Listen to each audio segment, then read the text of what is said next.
So I'm going to just share my screen and hop straight into this. Move this. Right, just guys, let me know if you can see this. This is like the standard Zoom thing of just let me know if you can see my screen. You can, cool, thank you, thank you, thank you. So we're obviously talking about Instagram for sponsorship success. So we're going to be covering branding. We're going to be covering all sorts, how to get engagement, how to use it for sponsorship, but we'll also talk a bit on the business side of things for those of you who are looking for more traditional business sales. But it'll also give you an idea of how you can use Instagram for selling the products or the services of the businesses that you work with as well. So why is Instagram important? Now, you've probably seen from the stuff that I've been doing over the last 6 to 12 months, I really love Instagram and I've really been going hard with it. And I think it's really, really important for drivers because it really allows you to present yourself visually. And actually that's so valuable if you maybe struggle with words or you're just more confident on camera than you are writing something. As you know, a lot of drivers are like that. It's also great in that users are so active, like pretty much everyone's on Instagram, right? So, and actually 63% of Instagram users log in at least once a day. So it's really good to be posting at least once a day, but we'll come to that. And also I think like the stat is like half of people on Instagram log in more than once per day. So it's a really like heavily used platform. You guys probably know this. If you're anything like me, and apparently 42% of people, is that you'll probably open Instagram multiple times throughout the day just for a quick scroll. I do it a lot. And then 62% of people say they have become more interested in a brand after seeing it in someone's stories. Now, I think this is a really interesting little fact that you can maybe share with potential sponsors if you do have that audience, in that, you know, you could promote a potential sponsor's brand through your Instagram, and you know, like 62% of the people that buy that might become interested in it. So I think that's, again, like a really valuable thing for you to do. So what your Instagram means to your sponsors. So first off, they get access to a highly engaged audience. Now it's really easy to create engagement on Instagram. And I know a lot of you are already doing that really well. You're getting people liking and commenting and interacting with your stories. That's what engagement means in this kind of respect. So it's also a great chance for businesses to interact with your fans via you. So that's through your stories mostly, but it could be through your feed and stuff as well. And for those of you with business accounts, this is all super relevant too, because it actually gives you access to that engaged audience and gives your potential customers a chance to interact with you more directly. But in terms of sponsorship, it can also give you like really clear examples of, it can give sponsors clear examples of the type of content you create. So if you're creating, I guess, Cami, in your case, your incredible art, you can show sponsors that could be part of a sponsorship deal.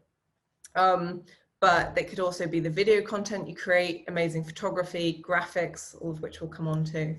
But it's also a clear showcase of your brand and your audience, and how all of that kind of hangs together to provide sponsor value. And all of this also is great for securing fans as well. So I'm just going to check on, okay, that's the chat. I'm just getting little notifications. So let's talk about your brand. I'm just going to drink some water, because anyone who has been on a webinar or in coaching with me knows that I lose my voice really quickly on these things. So bear with me a second. We're 8 minutes in and I've had to drink water.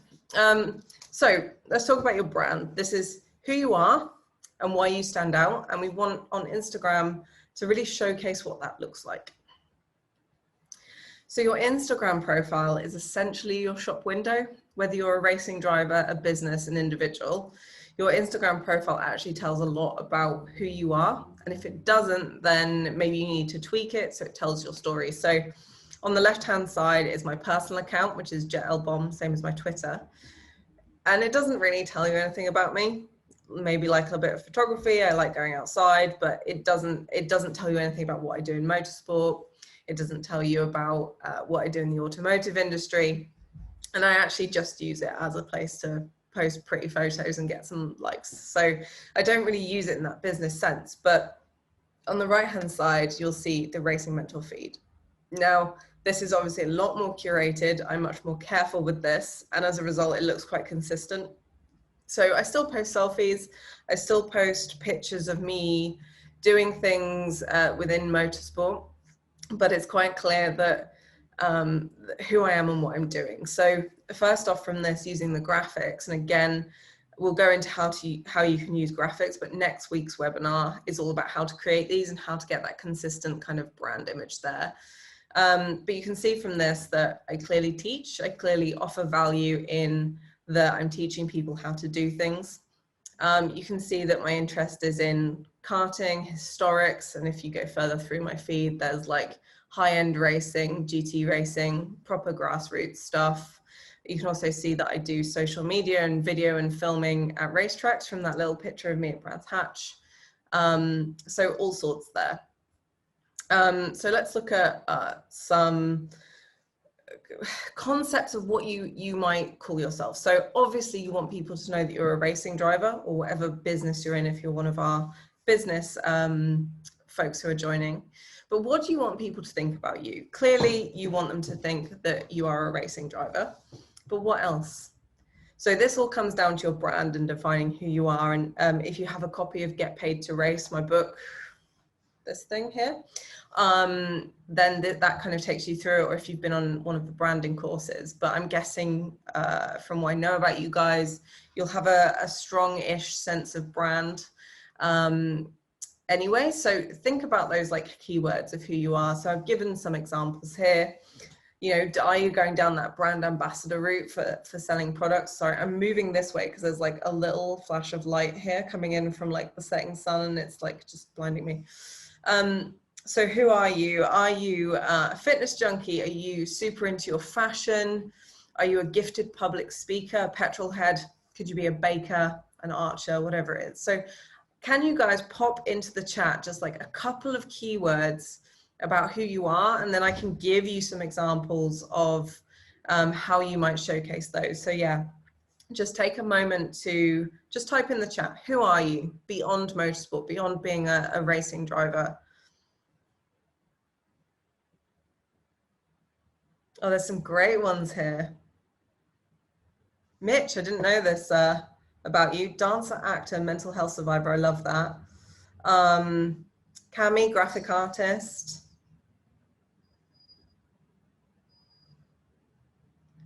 Yeah, so keep popping that in the chat. It's really kind of good to see like who's doing what.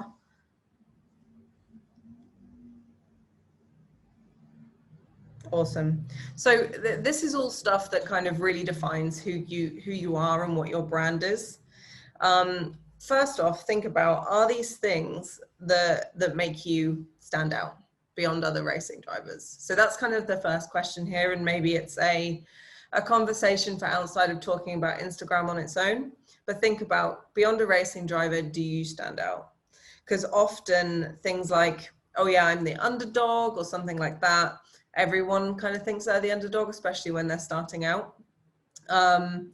And sorry, Andrew, I did not mean to say underdog as you typed that in. I'm so sorry. But it's a good example. Actually, a lot of drivers consider themselves as the underdog. And while that's a great trait, and I'm not saying you should scrap it from your profile, what I'm saying is that it's actually on its own, it's not enough, but actually you've got some really cool stuff. Mountain biker makes you stand out alongside the underdog and the petrol head. So I feel really, really bad now. So they're just some kind of traits. So as we go through some different feeds, my own and drivers who have kindly volunteered. Sorry, Andrew. At least I didn't slag off like your profession like I did to someone accidentally in the last webinar. This isn't me, honestly. I'm the nicest person ever. So yeah, let's look at some Instagram feeds, and hopefully everyone will forget what just happened. So think about it. All of this stuff, all of this stuff that is on your profile, or that you consider part of your brand profile, does your Insta currently show this? Like, does your Instagram say, yeah, I'm this cool person that does this thing, that I have these interests beyond motorsport? I want you to really think about that, and let me know in the chat. Do you think your profile really shows who you are, or are you kind of just stuck posting, you know, race car here, racetrack there, and then not really knowing what else to put on there?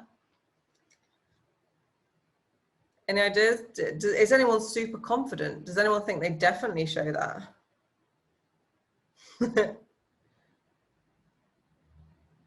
Okay. These are really good. Yeah. So a lot of you are just currently showing race car, which is actually great. Obviously, I love a race car. You guys love race cars. But I think it's interesting from Patrick there. Cami says not showing consistency. Cool. So I would say a lot of you are in kind of the same boat. So you guys are so chatty. I love it. I'll let you guys do a bit more of this before I go on then, as there's lots to say. So do you all feel like the stuff that you're posting now, what you're showing, that like, does it match up? Does who you want to be as a driver or as a business owner match up with what people see when they come to your feed? Will they look at your feed and go, yeah, that person does this, this, and this. They are definitely a fitness junkie, a racing driver, and a public speaker. That's really interesting. I actually am super into fitness as well, and I need a public speaker. It's that kind of stuff.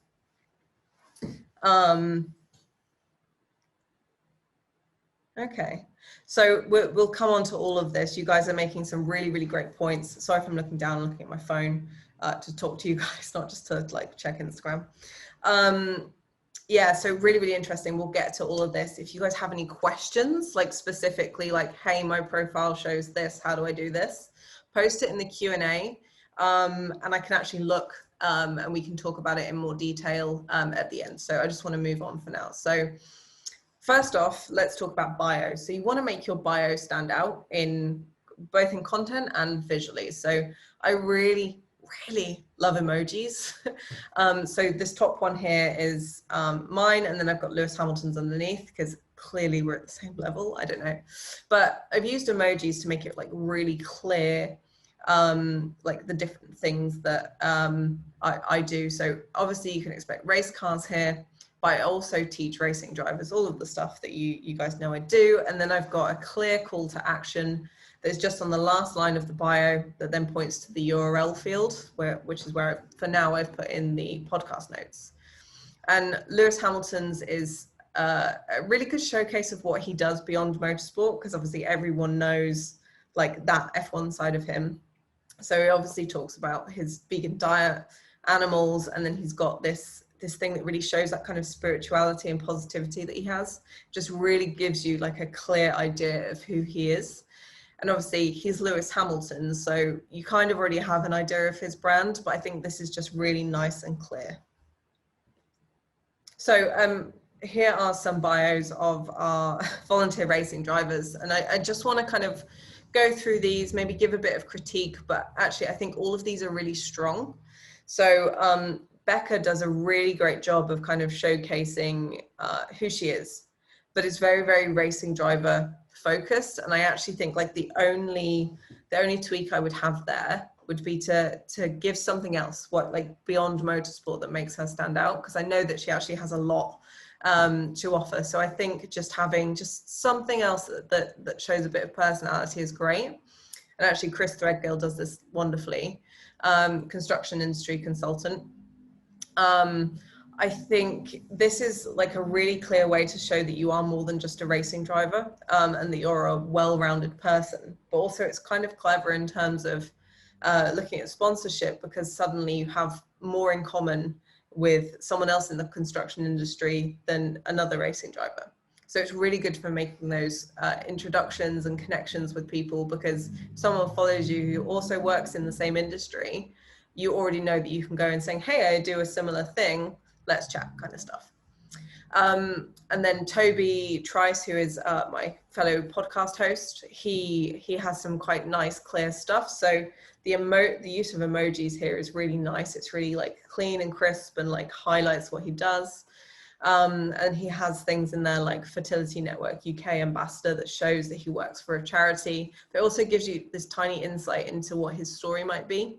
So if you're someone that has struggled with fertility issues, you might see this and think, oh, that's someone I want to follow. That sounds like we have something in common. And then he's also got a clear call to action of subscribing to his channel.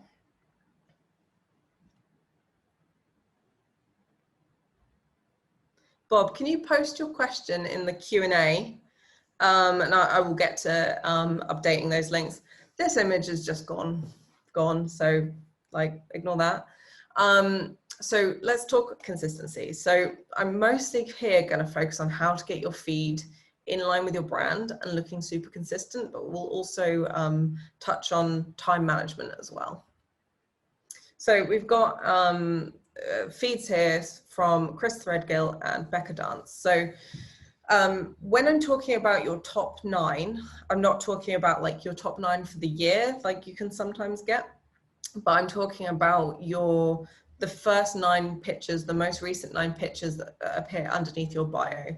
So let's look at what Chris's like top 9 say about him and what Becca's top 9 say about her. So for Chris, it's actually quite clear what he does. Racing driver. There's a bit of outdoorsiness there, which I know is quite on brand for him. And then there's the clear like, hey, I can speak on camera kind of thing.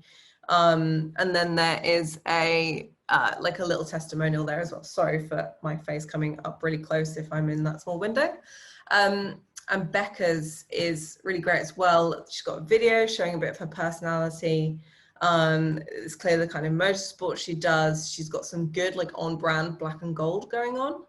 And then some updates and stuff. Now, I want you guys to kind of look at these as examples of what most people are doing with their Instagrams. Now, I'm not saying these are bad. They are far from bad. I've seen much, much worse. But I can see room for improvement too. So like, I think Chris's photography is really strong, but I might just shuffle some of those around just to make it more consistent just in the look and feel. So for example, you've got lots of like pale colored gray imagery here, which is good, nice and consistent in colors. But then the green photo with the truck at the bottom left and the middle right photo kind of break it up strangely. And actually the IGTV video at the top as well. So I would actually just shuffle it around so there's a bit more symmetry there. And I'll show you some examples of how this can be done later on. And with Becca's, I would be inclined to say that the post that is the exciting update, the screenshot, that would be so much stronger if it was in those black and gold colors with the graphics. Now I see some of you talking about inconsistent photography, and actually that's what we're going to teach in next week's webinar, is about how to take photos that are more consistent. But I really know how hard it is to like curate photos that are consistent if you don't have that many. So it's actually about just going out and taking as many as you can. And yeah, next week's webinar, we'll talk about easy ways to do that and the kind of photos that are attractive, but I'll show you guys some more examples and hopefully that'll spark some inspiration. So I'm just drinking some water and then I'll go through these. Nick, here is the lovely Audi TT. So, so on the left we have Alex Rivet, and then we have Nick, who's in the chat on the right. So let's look at Alex's here. Now, I think the colors are really strong because he's got the red and the yellow. But you can see all of that red and yellow is off to one side. So actually this would be so much stronger if you maybe alternated, let's say some of these outdoorsy photos or the photos that have big skies in them. So the cycling photo and then also bottom middle and bottom right. If they were spread more evenly, this would be a really aesthetically pleasing feed, like it's great as it is now. But then if you look on the right hand side, Nick's is really strong in terms of his color scheme. So like the graphics are great. Again, I would maybe aim for a little bit more symmetry. So thinking about the order of which you're posting stuff in. So I know sometimes you're kind of sitting there going, I need to do an Instagram post, and you just find whatever the next great picture is that you have in your phone. And I do that too. And I make it easier for myself because I break it up with the graphics. So I always have that symmetry because it's usually me or a car, or me doing something with a car with a graphic alternated. So there's two examples there. Again, if you have any questions, like specific questions about how to find consistency with these kinds of photos, if feel you're missing something with the inspiration, or you're just not getting this, post in the Q&A and I can give you more examples. So here are two other, I think, really, really interesting examples of what the top 9 feed looks like. So on the left, you have Dougie Idol's Instagram feed, and he uses these 3 picture panoramas to create this really interesting effect. Now, I love this in terms of the aesthetic when you visit the profile, but it does kind of have some, sorry, I just glanced at the chat as Andrew is saying that he has a bag of rubbish as one of the pictures in his top 9. But the question is, why? Does that tell a story? Because if it does, then roll with it. So yeah, Doug has this like interesting aesthetic, which works really, really well when you go to his bio. But actually, if you're scrolling through a feed like this, or you're getting images like this, exactly as Bob's saying, like the individual pictures of rubbish. I'm quite biased here because the picture of the yellow and red Corvette, the first thing I saw of that was my logo on the corner of it. So I was like, yes, like this. But obviously that's one person who's excited about that. So just bear that in mind, and we'll talk about aesthetic versus that kind of like individual post thing as well. And then on the right hand side, we have Rage Racing, and I love this. I have to say, I really, really love this. So I'm really enjoying that the color scheme is the black and yellow throughout. So this isn't even done with, you know, graphics. This is literally just the color of the car. I think there's this really clear brand of it's techie, it's engineering-y. It's not necessarily for everyone. Like it's not necessarily like super duper lifestyle, like some people who might be doing baking or fashion or whatever. But it's quite clear what the draw is here for people. So I just wanted to show that as quite a good example of a feed that looks consistent, but also is going to be interesting to its audience. So my top tips for a consistent feed.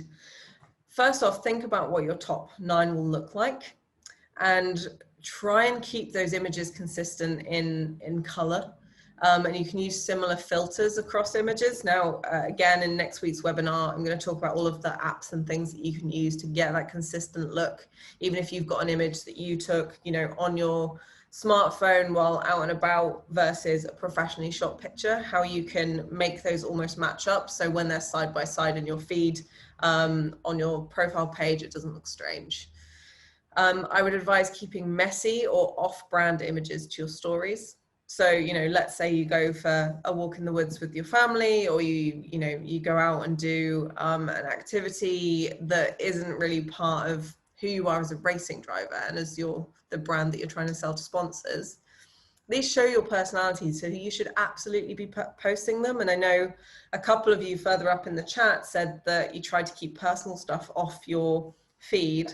Stories is the place to put those things, because when if you're a business, when you're looking for someone to work with, you want to get to know them, you want to like them, which is why relationship building is so important. If you're on our last webinars a couple of months ago, but you can help people feel like they're getting to know you by showing that personality. And if you don't feel that's right for your feed, it's perfect for stories. Now, I just want to give like a business example here as well. If you're a business owner, it's the same thing. So you are probably going to want to be the face of your business, showing your brand.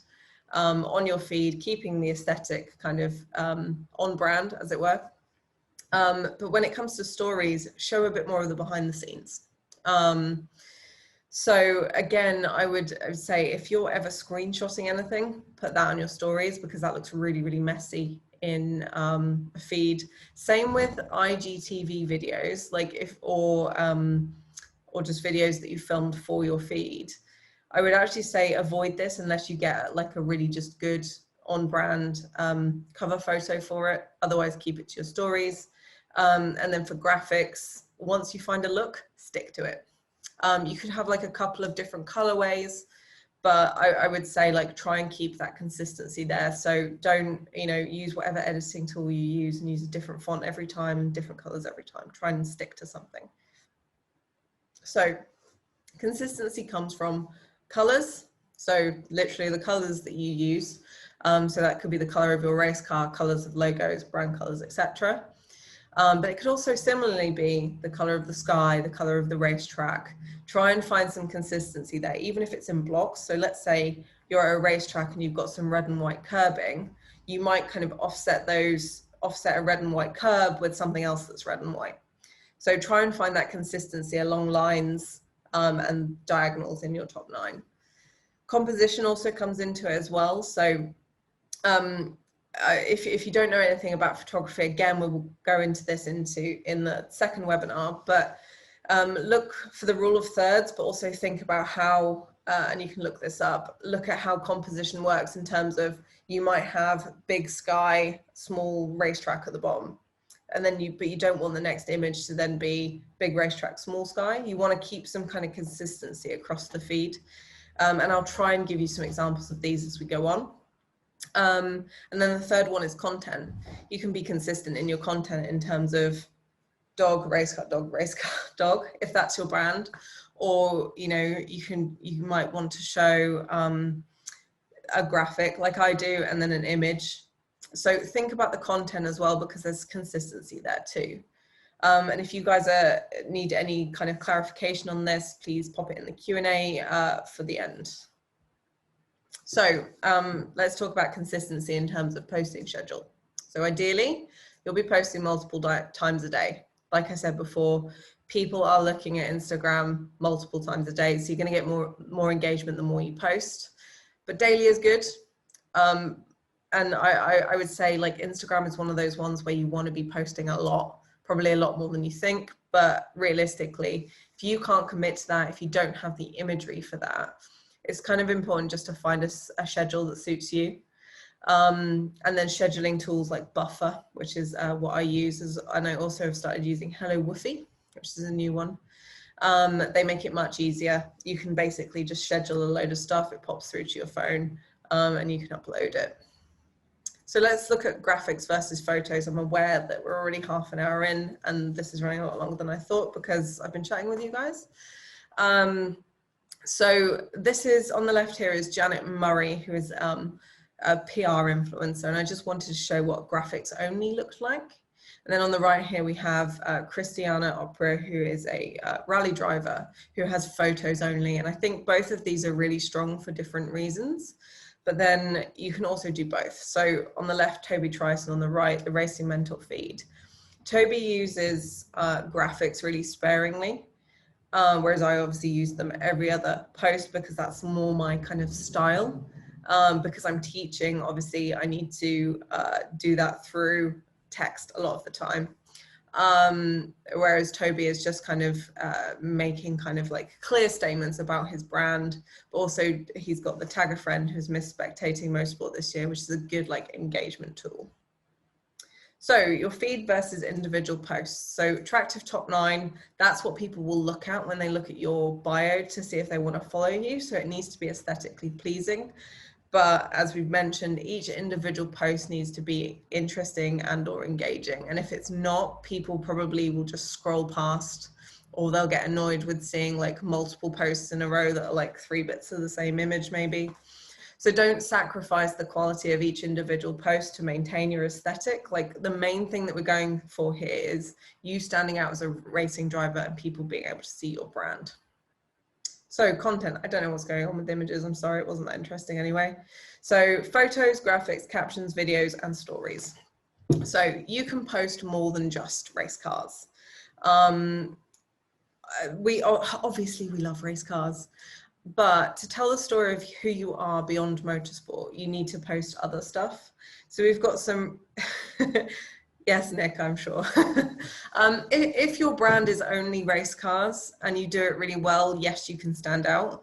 But to make it easier for most people, I think it's important to go beyond that sometimes to tell the story of like your personality. So these are 6 posts from various different people: Toby Trice, Chris Threadgill, Christiana Opria, Alex Rivet, Rage Racing, and then Paul Woodford, just to give everyone their credit. I've arranged these in a way that's quite aesthetically pleasing. So we've got 2 dogs, top left and bottom right. So good kind of like symmetry there in terms of that. But also the composition of the pictures is like perfectly like opposite. So you've got like the space around the dog, like on one side on one and one side on the other, which I think is really strong. We've got 2 big sky images, bottom left, top right. I clearly don't know my left and right. I'm really sorry. I have to really think. And then in the middle, we have other images that still kind of tell a story. So I just want to make this clear that this tells a story. If this were one driver, this tells a story of what you do, but it is more than just a picture of a race car. So the quality of your photography matters. Again, Christiana here, she this is her feed recently, and this is her feed from like a while back, and you can see on the left how the quality of the photography makes such a difference. Whereas the stuff on the right hand side is a bit more chaotic. There's a lot more going on in each image. So if you do have an image where there's lots of stuff happening, so like a photo with lots of people in it, or a selfie, or something with a lot of text, these can work really well on their own, but they can come across messy in a feed that's very busy. So like, again, curate your feed, really think about what you're posting. So go for an image with a lot of kind of this blank space around it, like the top left, say, out on the road. That kind of paired with like the more I guess chaotic images can really like break everything up and make it easier to view as like a whole. So what should you be posting on your feed versus on your stories? So on your feed, any professional photography of race cars or your great photography of race cars, whether that's on track or in the paddock or wherever your race car might be. Candid shots of you doing stuff at the racetrack, at home, stuff that shows you in your element. You might do a flat lay. Now, for anyone that doesn't know, this is where you like lay out a load of stuff and take a photo from top down. You might do this for fashion posts, for new parts for the car. It might be nutrition based, of like, here are the things I take with me to the racetrack to fuel myself. You might post your daily car on a great road. Even if you're one of those people, now I know a lot of racing drivers have rubbish dailies because they have a race car for the weekends. But that might be part of your story. So whatever your daily is, posting that on a great road in a really kind of aesthetically pleasing way is really strong. And if you're into your food, then a styled shot of a meal. Stories should be for those slightly more on the fly things. So like selfies, what you're lifting at the gym, a screenshot, a quote from someone else's feed, a video of your doggo running around. I like clearly in dog mode, so everyone needs to get a dog or borrow stuff. I'm enjoying the chat here on this. I would also like to borrow a dog if anyone would like to bring one to Norwich. So let's talk about your captions. Now I'm going to show you examples of this. I'm going to whiz through this. You need to tell a story, or at least have something kind of engaging and interesting going on. It is absolutely fine to post a picture of a race car and be like, yay, race car, because we do love race cars. But you're going to get more engagement if you can tell a story. So ask for engagement, and I'll show you how to do that. Get your formatting correct. It's really hard to read like a chunky block of text. So break it up with maybe dots and line breaks. And I assume you guys know how to do this. But let me know in the Q&A if you don't. Know what your goal for each post is. Is it just to have a nice picture of a race car? That's a great goal.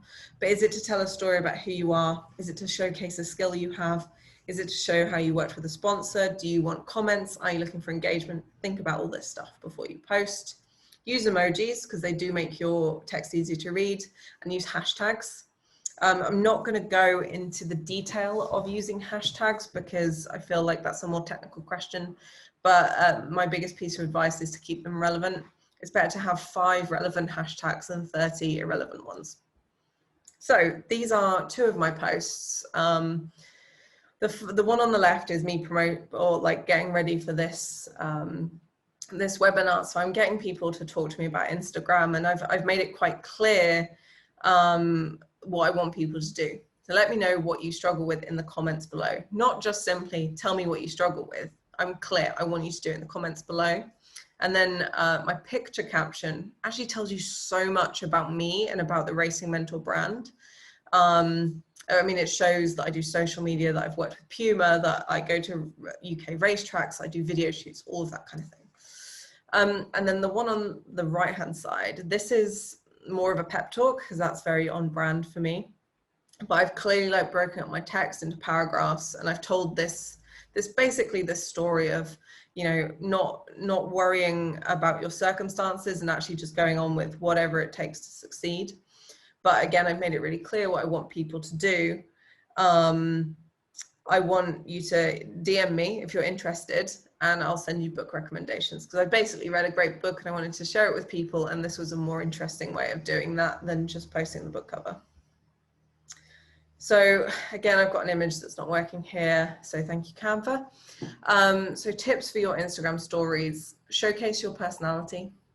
Use stickers to get engagement. Now, stickers, when you're on your stories and you've done your video or you've taken your photo, on the top, at the top, and this is what this image should show, at the top there's like a little face that looks like a sticker, and it's got a peeled edge. Click on that and you'll be able to see polls, challenges, all kinds of stuff that you can use to get engagement. Now, I'll show you an example of this in a second, but I use this a lot.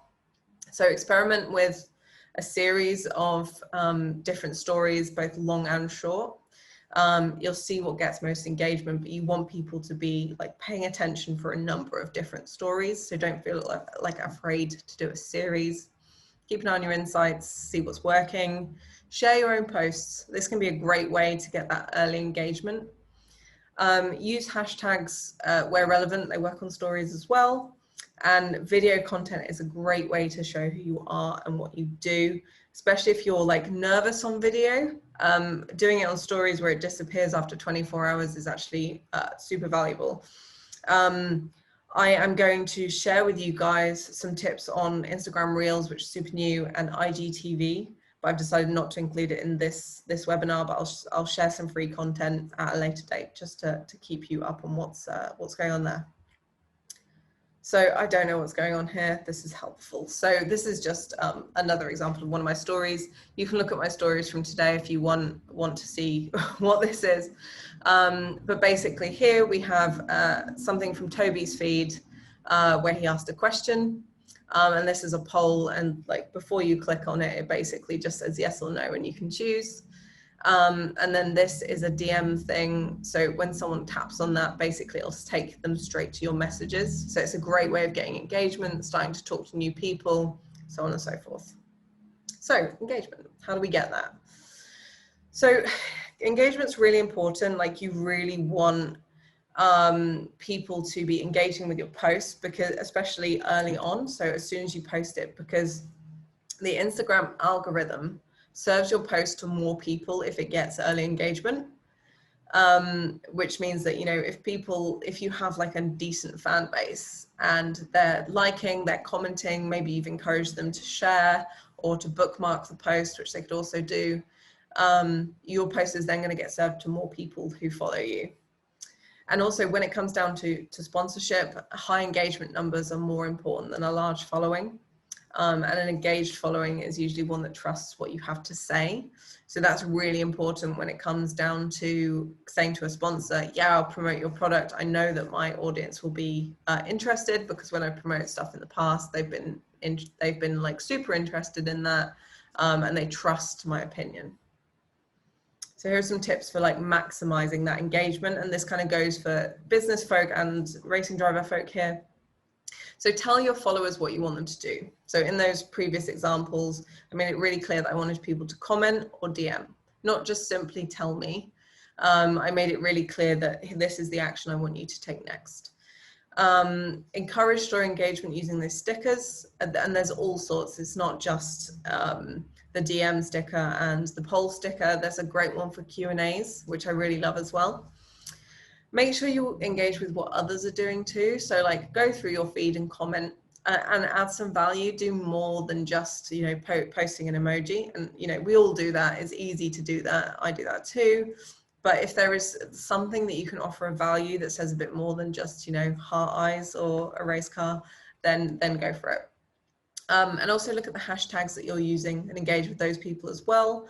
And if anyone comments on your posts, make sure to reply to them, or at least go and return the favor and comment on their post. I think that's really good, especially from this Racing Mentor community vibe, that we're all doing that for one another, and that's really helpful for everyone.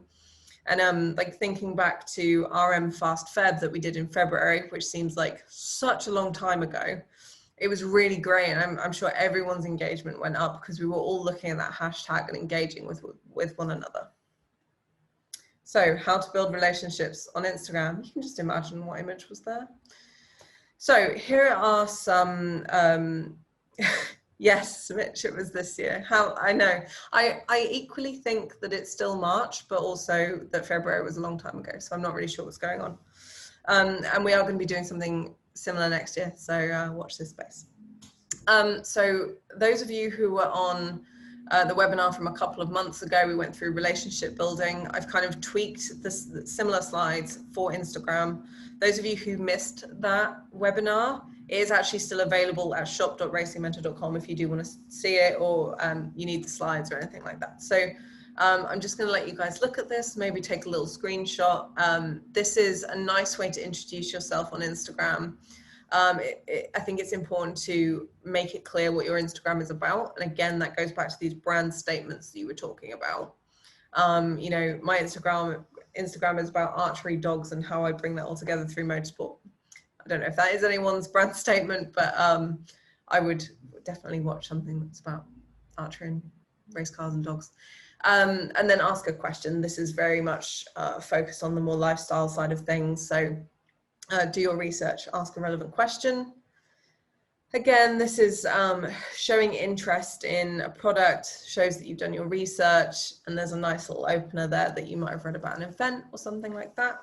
I'll let you read that while I drink some water because I'm losing my voice.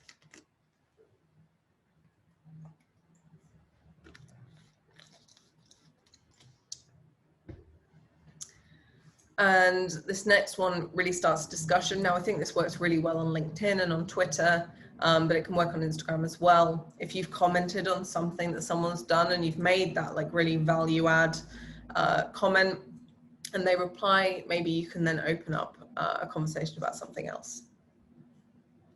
So final tips for relationship building. Treat all of this as a chat with a new friend. It doesn't have to be super duper formal. You want to be really genuine. You don't want to force this. So make your goal just to find out more about them, make a new friend. If it's hard to keep that conversation going, that's probably a big red flag that either you need to work on your relationship building or do more research on this person, or they're probably not interested in what you've got to say for whatever reason, or they don't want to talk to you and it might just be a difficult sell. Don't go in for the pitch if the relationship building still feels awkward or it's uncomfortable to ask. You'll know when the right time is to say, hey, do you mind if I pitched you for sponsorship? You want to have created kind of a bond with that person before you do that. And be patient. So building relationships can take time, and this is true of anyone who's a business person here as well. If you're trying to build business relationships, it can take a long time. Sometimes you'll find someone that you can pitch to almost immediately. So if they've found your feed, seen that you're like the perfect person to work with them, they might invite you to pitch, in which case go for it. But other prospects might take a bit more nurturing, just a nudge, a reminder that you do this thing, or that you're interested in what they do. And basically you want to be top of mind when it comes to anything that they're talking about with colleagues, because it might be that these people that you're nurturing and building relationships with aren't potential sponsors or potential clients. They could actually be people that could introduce you in the future. So if someone can't sponsor you, don't just go, oh, I don't want that relationship anymore. Keep nurturing it, because it could turn into something else. So how do you sell Instagram to your sponsors? What do sponsors want? Sales. So when you're selling the benefits of Instagram, it always has to come down to, is the business going to make a sale from it? Now, there are a few edge cases where businesses aren't looking for sales, but even businesses who say, yes, we are looking to get PR coverage, we are looking to build brand awareness, ultimately those two things will lead to sales. So you need to think about how your Instagram can help them achieve that. Who can you help them sell to? Who can you help? You know, maybe you can debunk a myth about their product or show how it works. And then think about whether your audience will be interested in their product or services as well. If your audience isn't going to be interested in what they're doing, then, you know, it's kind of probably not worth pursuing. So for example, if you're very engineering focused and your audience is very much interested in the technical aspect of race car prep, they probably won't, well, they won't necessarily be interested in homewares. So just bear that kind of thing in mind. And know your numbers. So the amount of followers you have is often redundant. And what potential sponsors will want to know is how many people you're reaching and how engaged they are. So engagement rate is really important. These are just some of the Racing Mentor statistics, so you can get an idea of what you can see in the Insights tab in Instagram. So have a look at that, play around with that. You can also see how your Instagram is growing as well. And it's done by week, which is weird. So this is like the week-on-week Racing Mentor one from today. But I think along with these stats, when you're trying to sell to your sponsors, it's also important to paint a picture as well, because they're going to want to know who your audience is and how they interact with you. So actually what might be more valuable than saying, I reached 10,000 people this week, is to show how your fans interact with your content. So let's say you post a picture of some new wheels that you put on your race car or your daily, and someone goes, wow, where did you get these from? That's the kind of content that you need to be showing to potential sponsors, especially if they're wheel suppliers, because it shows that people are interested in what you're doing and they trust you. And the same goes for any messages. If you get great feedback from fans or other brands that you've worked with, again, that's more important than the statistics. But you could also look at how your content, so your images, your graphics, videos, your lives maybe, how that could turn into content for sponsors. So let's say you do like a really artsy intro video that showcases your new logo, for example. You could say, hey, I can do this kind of content for you as a business. So, okay, made it. So guys, I want to give you just a minute or so to add any more questions into the Q&A box. We have a few in there at the moment. I'm just going to take a drink of water. Any questions on branding, how you portray yourself on social media, any of the technical questions? So like, how do you do a certain thing? Where is this in stories, etc. And I'll try and whiz through those. We might run over a bit, but you'll get this recording. So if you have to rush off before I get to your question, you'll be able to see it afterwards. So I'm just going to look at these and drink some water.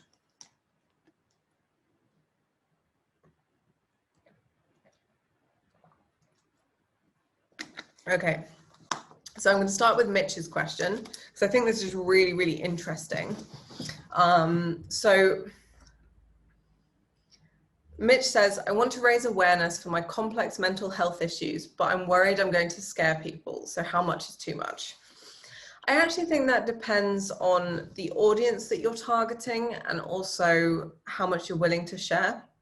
I think raising awareness for anything is really, really, really important. And actually, destigmatizing any kind of like mental health situation is important. And actually, I think if you feel like people are going to be scared, I would say that means it's all the more important that you do it. I would suggest, I'm sure he won't mind me saying this, that you talk to Toby Trice. So with his fertility struggle over a number of years, he talked really, really openly about that, and he's really destigmatizing fertility issues in men. So he might be a good person to kind of look at look at his feed, look at his YouTube channel, and see what he's doing, because I think he does it in a really, really kind of gentle, encouraging way. So I would say don't be worried about it, but maybe if you are worried about scaring people, start small and build up. But I actually don't think you're going to scare people off. You might have to have uncomfortable conversations with people and talk about things that make people uncomfortable, but that's what raising awareness is about. And I think if there is a social good at the end of it, it's worth doing. I hope that answers your question, Mitch. Okay. So Erin asks, what's the best way to integrate your interests/passions outside of motorsport into your Instagram, but still keep it polished and on message? So I would say that think about how everything hangs together. So if your interests overlap into motorsport, this is a bit easier. So let's say, your interests are road trips, road tripping to a motorsport destination. If your interests are fashion, you could be like, what I'm wearing to the paddock, or like, around before I change into my race suit. You could have like a before and after of, this is what I wear on the weekends, this is what I wear at the racetrack. There's lots of options there. But if there's something that's like kind of outside of motorsport that still shows a bit of your personality, I would just say maybe start by like talking about it in a motorsport context, relating the two things together in the best way that you can. Make sure your photography is strong. You might have to give me more information, Erin, but I think if you've got strong photography, then it's going to look polished and slick alongside like the race car stuff as well. So feel free to drop me a message on Instagram. I know we've chatted on there. Send me some examples of maybe what you're talking about. I'll give you a more detailed answer. So I'm saying that you need to plan ahead for your next 9 posts. Yes. Maybe not the next 9, but maybe the next 3. There's some really cool tools that you can get that will help you like plan this. But I actually do this in Canva, which is a tool I'm going to show you next week. But you can like plan out what your feed will look like, and you can like edit around those photos. Once you've done this a couple of times, once you've thought ahead a little bit, it'll actually come quite naturally. So you'll be like, oh, 2 posts ago, I did this great car sky racetrack picture. I need something that is kind of like the opposite or somehow symmetrical to that for my next post. So it's I guess it's a use case for like proper design thinking, which is something that has to be learned. Not everyone has it naturally. I certainly don't. So I would say definitely start planning ahead. Like even if that means like using MS Paint to like put your pictures like next to one another in the simplest tool that you can find. Although actually I would suggest using Canva because it's a free tool and it's super easy. So yeah, I would say try and plan ahead, not necessarily for 9, but at least for 3, maybe 6. But experiment, try 9. All of you just go and try like planning out what your next 9 posts would look like. Because Nick agrees with me that Canva is fantastic. That whole slideshow thing that I just showed you was all done in Canva. And all of my graphics are done in Canva, etc. And that's going to be a big part of what we talk about next week. But I would say like just experiment, try planning ahead, because you might find that it actually starts to come quite naturally to you. I hope that answers your question.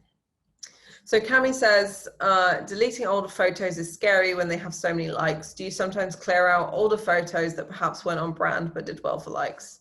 I've never done this. I don't think you need to do this. If people are scrolling like really, really far back through your feed, unless there's something in there that you maybe don't want them to know or don't want them to see. Maybe your brand has changed dramatically and you don't want your older brand to fit that, then maybe you might want to do that. But I'd say for the most part, if someone's going to scroll all that way back, they're probably already so invested in you, they're not going to care if those older pictures are off brand compared to like now.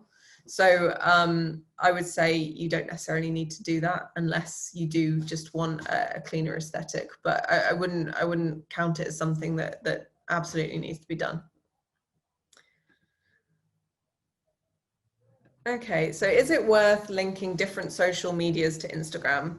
For example, I have a super strong LinkedIn, but it's quite detached. Is this a good or a bad thing? I kind of think it depends on like your brand. If your brand is actually quite corporate, then having LinkedIn linked to Instagram is good.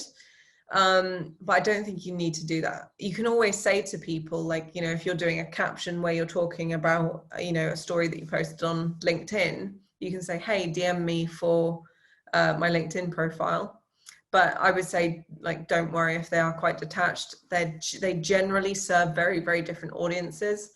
LinkedIn tends to be like obviously very, very business to business, like building those business relationships, which obviously that you can do on Instagram, but typically it's the more lifestyle-y businesses that are on Insta, or you're going to be building your fan base on there. So I wouldn't worry about linking them together, especially if it's difficult to, but there is a really cool tool called Linktree.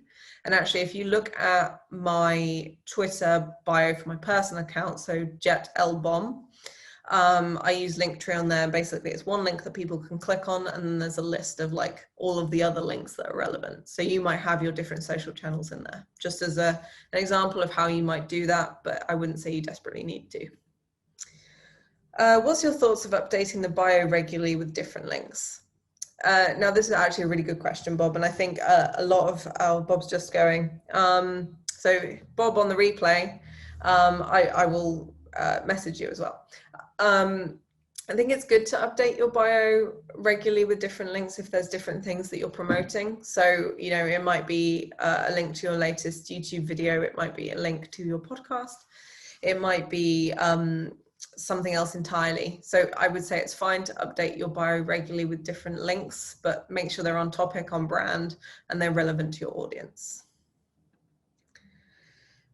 Would you say an Insta business account is essential?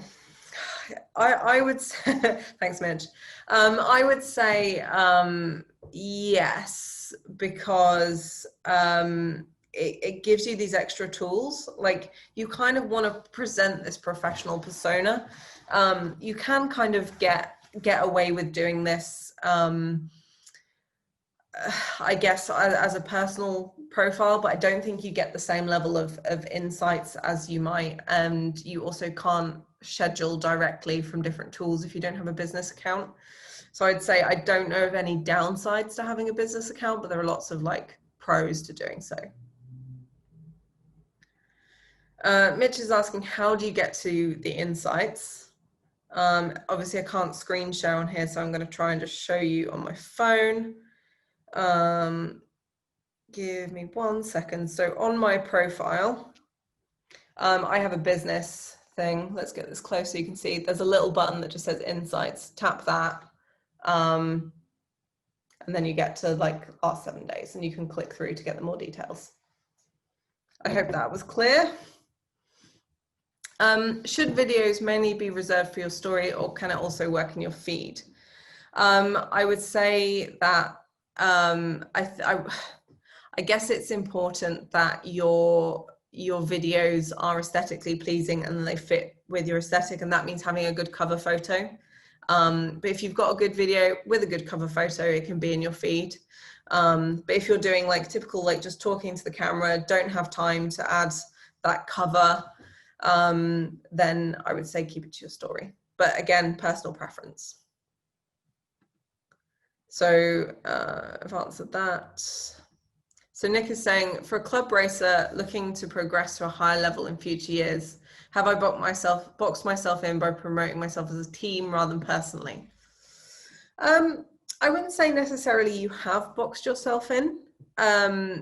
My preference, if someone was starting out and they were asking whether they should be a team or personally, I would say personally, just because you want someone to get behind you and your personality. But that's not to say you can't show personality as a team, especially if there's more than one of you, whether that's, you know, one person driving and one person doing some behind the scenes stuff.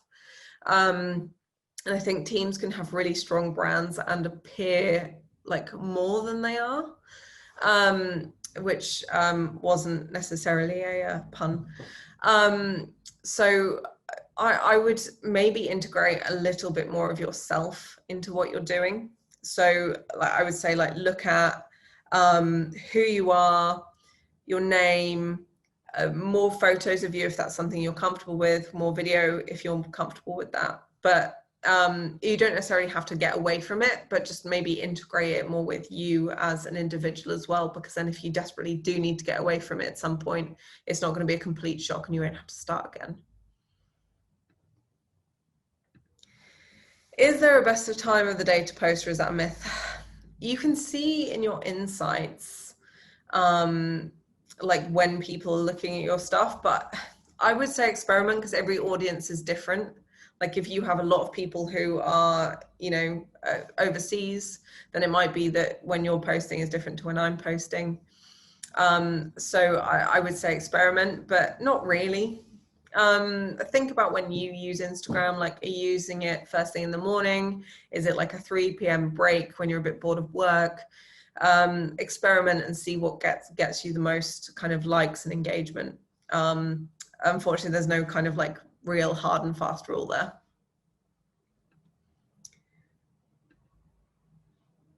So should you tailor hashtags to the post or the aim of the feed? The post.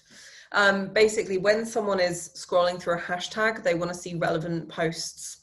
So if you hashtag, you know, your, I don't know, let's say a Peugeot race car with hashtag fast forward because you also race a Ford, that person is basically going to ignore that and scroll straight past. But if they see, you know, a French performance cars hashtag on your Peugeot, they're going to click it and see if they can get more of that hot Peugeot action. Hope that makes sense. I have answered something similar to that. If you guys can hold off on posting any more questions here and directly like message them to me from here on, that will make life a lot easier. And actually I'll do a story after this with, hey, any more questions? And I'll do a Q&A in there and I'll reply tomorrow just because I am losing my voice and I do want to go home and eat dinner. So answer live.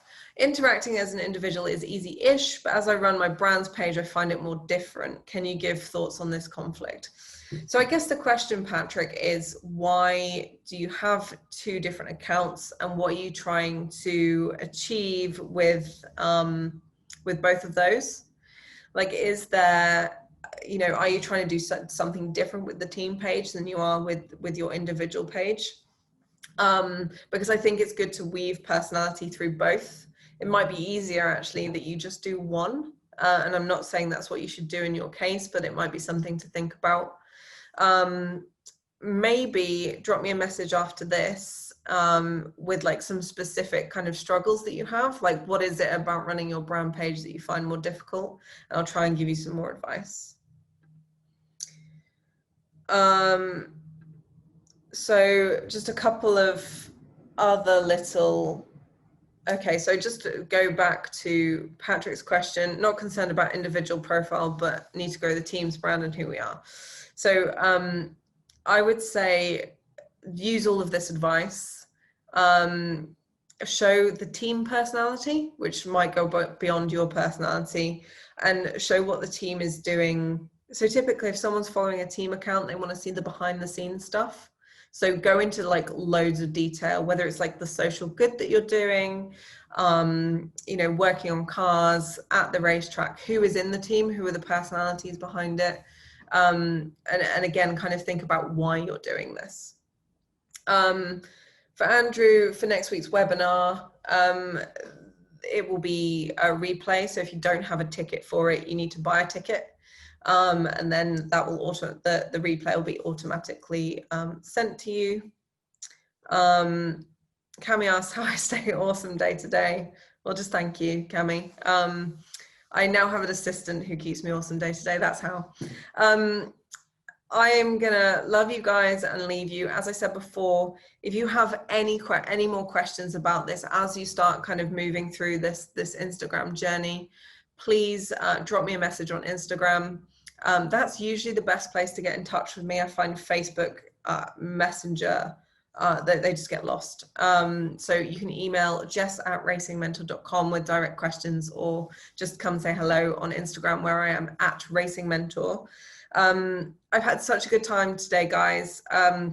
Really looking forward to next week's webinar, where we'll go into more detail on kind of the technical stuff with branding, creating graphics, photography, filters, the apps that you can use if you don't have a professional camera, how to do stuff in a way that still looks professional even if you've just got an iPhone. So I'm really looking forward to that. But yeah, as I said, in the meantime, please drop me a message and tell your friends about these webinars, because it's been so good having so many people kind of here to chat with. So I really appreciate you taking the time. So I will send this recording out tomorrow, and then yeah, you can get back to me with any more questions. Thank you so much, everyone. It's been so nice having so many of you active on the chat. That's really lovely. I will see you soon.